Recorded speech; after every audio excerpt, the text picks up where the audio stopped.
meine Lieben und willkommen zum heutigen Video hier auf meinem Channel Dani Waylen.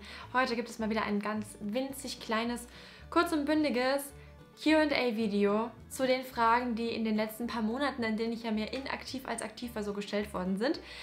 Ich dachte mir, da diese Fragen so oft kamen, vor allem eigentlich auf Instagram, also Instagram ist ja doch so die Plattform, wo dann eher Gespräche entstehen natürlich, über den Messenger und so weiter und so fort, alleine aufgrund der Stories, die ich ja doch eigentlich jeden Tag oder so gut wie jeden Tag hochlade. Und es kamen einfach einige Fragen ziemlich oft und deswegen dachte ich mir, mache ich doch einfach einmal ein kleines Q&A-Video nur mit diesen immer wieder gestellten häufigen Fragen, damit es irgendwie einfach mal beantwortet und vom Tisch ist quasi. Eine sehr häufige Frage, und da sind auch schon ganz viele Diskussionen entstanden, ist, bist du Vegetarier oder Veganer? Ich persönlich würde sagen, dass circa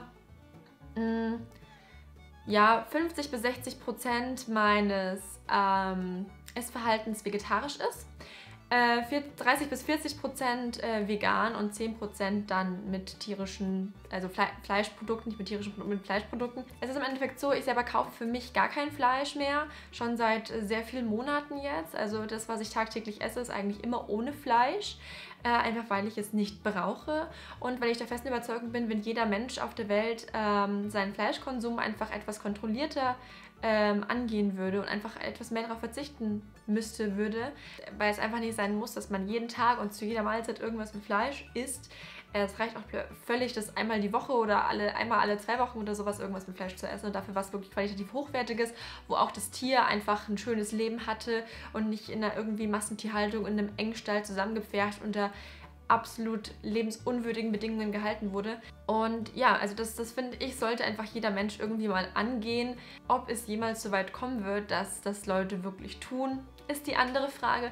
Aber das ist so der Grund, warum ich eigentlich da auf Fleisch verzichte und wie gesagt, mir selber eigentlich keins kaufe. Ich esse Fleisch, aber kein abgepacktes, muss ich auch dazu sagen. Also alles aus dem Supermarkt, was irgendwie eingepackt ist und sowas esse ich nicht. Wenn ich jetzt bei jemandem bin und da gibt es irgendwie sowas und dann esse ich da mit. Oder bei meiner Mama, die ja gegenüber wohnt, für die ganze Family mal kocht und man sich da zum Essen zusammentrifft oder sowas, dann esse ich da auch mal mit. Oder wenn ich, wie ihr es aus meinen Kochvideos kennt, eben Original-Vintage-Rezepte ausprobiere und da irgendwas mit Fleisch oder sowas drin ist, dann esse ich das auch. Auch da schaue ich dann eben, dass ich das von einem Metzger bekomme, da wo ich eben weiß, wo kommt das Ganze her und so weiter und so fort und nicht irgendwie aus dem Supermarkt. Und auch hier habe ich einmal gefragt bekommen, ja, warum mache ich das denn dann bitte nicht auf vegan oder vegetarisch, die Rezepte. Natürlich kann man das adaptieren, das ist überhaupt kein Problem, das geht und es ist auch bestimmt nicht weniger lecker oder irgendwas.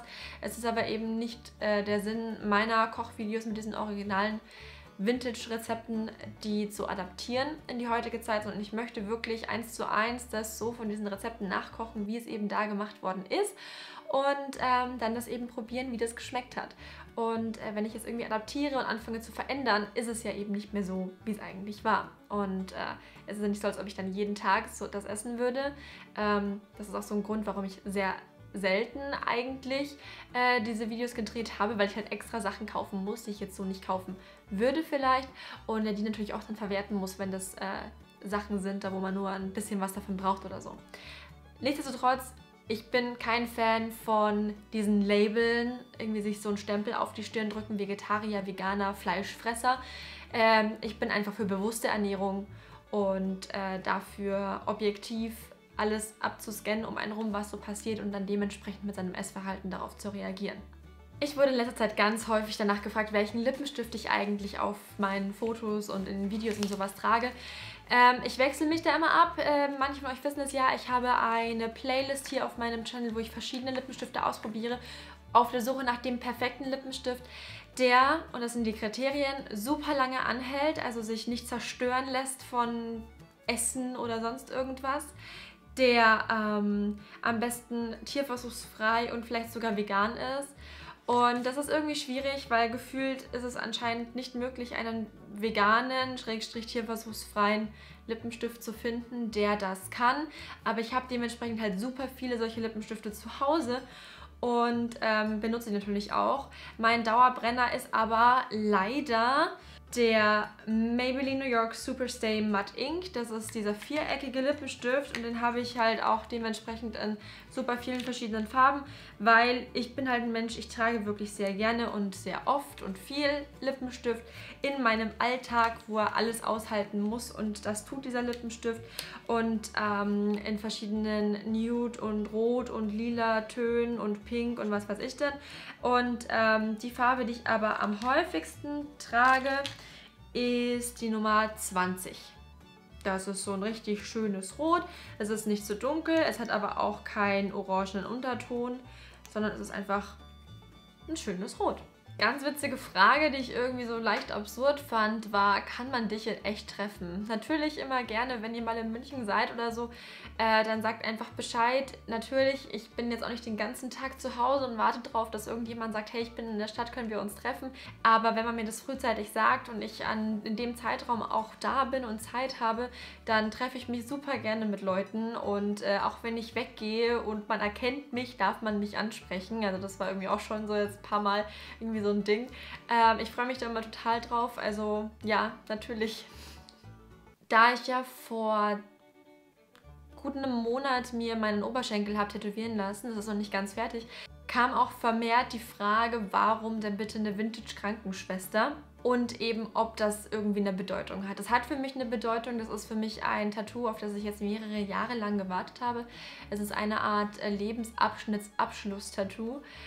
Ich habe nur lange auf den perfekten Tätowierer quasi gewartet, der das so umsetzt, wie ich das möchte. Und einfach diesen Stil auch, diesen traditionellen Tätowierstil hat, wie auch immer man das sagt. Das Ganze hat relativ viel mit Themen zu tun, die vielleicht jetzt nicht so easygoing sind, wie Depression, suizidale Gedanken, Konsum von Mitteln, die jetzt vielleicht man nicht unbedingt nehmen sollte und sowas. Und es war einfach eine richtig, richtig schlimme Zeit, wenn ihr da Interesse daran habt. Ich persönlich finde so Videos eigentlich immer ganz interessant. Gerade wenn man selber eben auch so ein bisschen Probleme hat mit solchen Themen, finde ich das oft hilfreich zu sehen und zu hören, wie andere Menschen damit umgehen. Also wer Interesse daran hat, dass ich das mal genauer thematisiere, die Background-Story hinter meinem Tattoo, was da alles gewesen ist und was sich alles in meinem Leben dann aber auch verändert hat, wie ich mit diesen Sachen im Nachhinein umgehe und darüber denke und so weiter und so fort, dann schreibt es gerne mal in die Kommentare. Ich wollte jetzt eigentlich nicht von selber aus mal so ein Video machen, weil ich keinen Bock drauf hatte, dass das dann so den Anschein hat, als müsste ich mich jetzt mit irgendeiner tragischen, depressive Dani-Story so hier auftun und sagen, oh mein Gott, ich bin so ein bemitleidenswerter Mensch, ich habe das und das und das und das gemacht und gefühlt und mitgemacht oder so. Aber wie gesagt, gleichzeitig finde ich, dass solche Videos teilweise Menschen wirklich helfen können, die Probleme mit sowas haben. Und da ich das doch wirklich gut gemeistert habe, meiner Meinung nach, biete ich es gerne an, sowas mal zu drehen, wenn dann das Interesse besteht und man es mir dann nicht so auslegt, dass ich das nur mache, um irgendwie Aufmerksamkeit zu erhaschen oder so. Blödsinn.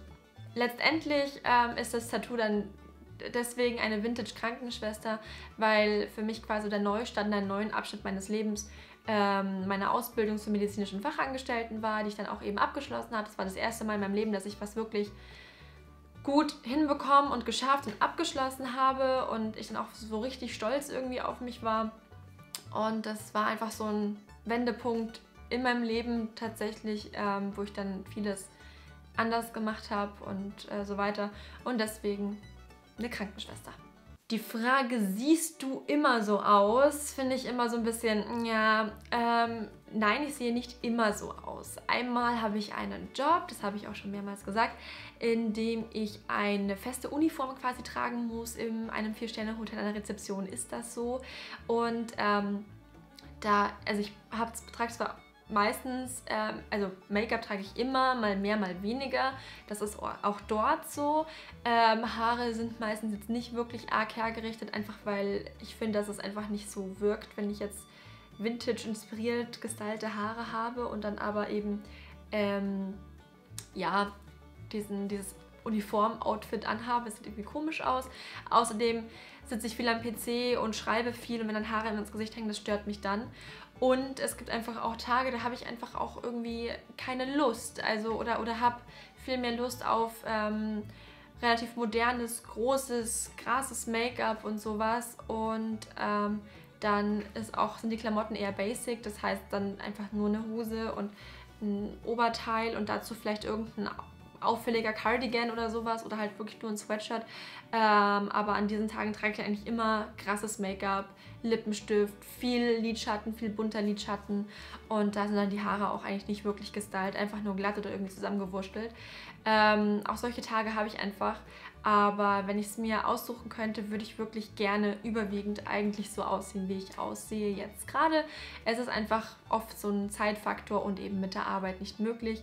Ich hoffe, dass sich das irgendwann mal noch ändert, weil mein Kleiderschrank wäre voll mit Sachen und ich ziehe es so oft wie möglich an, aber immer geht es leider nicht. Und die letzte Frage bezieht sich auf das Buch, das ich schreibe. Ich teile ja leidenschaftlich gerne in meinen Insta-Stories, wenn ich wieder Fortschritte mache mit meinem Buch, wenn ich wieder so und so viele 1000 Wörter geschrieben habe, ein Kapitel beendet habe und so weiter und so fort. Worum geht es in meinem Buch? Das Buch spielt in dem Zeitraum von 1953 bis 1959 in München. Ich habe hier sehr viel recherchiert über die Geschichte von München selber in dieser Zeit, aber auch über Dinge, die weltweit oder in Deutschland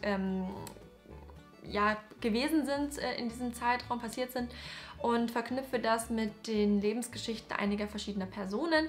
Habe mich hier berufen auf Gespräche mit Personen, die in dieser Zeit wirklich gelebt haben, mit Personen, die mich inspiriert haben, von denen ich gelesen habe und so weiter und so fort. Es geht auch so ein bisschen um diese Jugendbewegung, die es in den 50er Jahren einfach gab. Die Teenager, die ihren eigenen Musikstil hatten, die ein bisschen gegen ihre Eltern rebelliert haben. Es war die Zeit nach dem Krieg, es war alles so ein bisschen anders, es war alles im Aufschwung. Man war einfach auch noch erschüttert und konfrontiert mit dem, was übrig geblieben ist aus dem Krieg und so weiter. Und das fand ich einfach super interessant, habe das alles zusammengefasst und darüber geht im Endeffekt mein Buch. Und ich, wie gesagt, bin noch mitten im Schreibprozess. Wie lange es noch dauern wird, ich habe keine Ahnung. Möchte ich es veröffentlichen? Ja, absolut. Also ich habe schon öfter dann Fragen bekommen, so wo gibt es dann dein Buch zu kaufen? Ich habe keine Ahnung.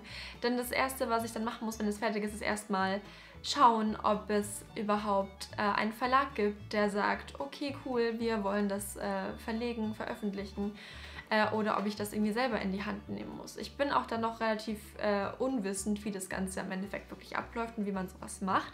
Das mache ich aber, da mache ich mir dann Stress drüber, wenn es soweit ist und nicht jetzt, während ich noch im Schreibprozess bin. Aber ich hoffe sehr, und also das ist mein Plan, dass es auf jeden Fall natürlich veröffentlicht wird, irgendwie, irgendwo und für alle lesbar ist. Ich meine, deswegen schreibt man auch am Ende ein Buch, oder? Ich schreibe es nicht für mich, sondern ich schreibe es, weil ich möchte, dass es in die Welt hinaus geht und man das dann lesen kann. So, das waren die Antworten auf die meistgestellten Fragen in den letzten Monaten. Ich hoffe, das Video hat euch gefallen. Ich wünsche euch allen noch einen wunderschönen Tag. Wenn ihr neu hier wart und euch gefallen meine Videos oder euch hat dieses Video gefallen, lasst gerne ein Abo da. Klickt auch gerne auf den Button für die Benachrichtigungen, damit ihr immer benachrichtigt werdet, wenn etwas Neues hier auf meinem Channel passiert. Sowohl Uploads als auch irgendwelche Community-Beiträge. Für gewöhnlich gibt es 1 bis 2 Videos pro Woche. Ich freue mich, euch ganz bald wiederzusehen und bis demnächst. Ciao!